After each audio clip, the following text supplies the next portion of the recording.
Okay. Now, specifically TMI, we're dealing with whether it should be subsidized, bailed out, all of that. It would seem to me that we still need this, or am I wrong? Well, and I think you're right. From a climate perspective, we need to hold on to very tightly every bit of carbon-free generation. The nuclear power industry in Pennsylvania is about 90% of the clean energy generation in Pennsylvania. TMI specifically is about 8% of the generation in Pennsylvania. If TMI shuts down, it will take about 12 years to replace with, for example, clean energy, wind or solar, given our current rates of growth.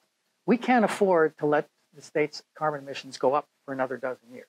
Because what will happen if TMI goes offline, it will be replaced by natural gas generation, and Pennsylvania's carbon emissions will start to spike.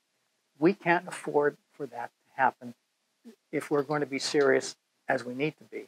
Well, just one final question. You had some pretty specific things that you think ought to be done now that you think are practical and actually achievable. Can you just tick those off for me? Sure. Again, theoretically, the perfect is always the enemy of the good. There are economically best solutions like a carbon tax, the state joining the regional greenhouse gas initiative, enacting a cap and trade. They seem to be politically a bridge too far. So I think what needs to be done in the short term is amend the bill that has been filed, this subsidy bill, to require a strict means test. In other words, don't subsidize nuclear plants that don't need a subsidy. So a very strict means test. But couple those provisions with an increase in Pennsylvania's requirement for solar energy. Let's get the Tier 1 requirement for solar up to about 15% by 2030 or so from its current 0.5%. Let's incentivize and encourage the development of community solar projects. They're almost impossible to do right now in Pennsylvania. Let's put some teeth in Pennsylvania's Act 129, our energy efficiency law, to start reducing demand where we can. And let's start incentivizing, as other states around us have done, battery storage technology to get into the next generation of clean energy development and investment.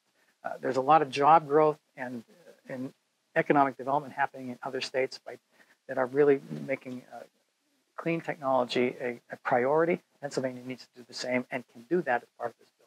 Well, clearly you've given us a lot of thought, so thank you for sharing some of your ideas with us. Thank you. Thank you for checking in with us, and please really learn about the impact of climate change on our own region and on our own state.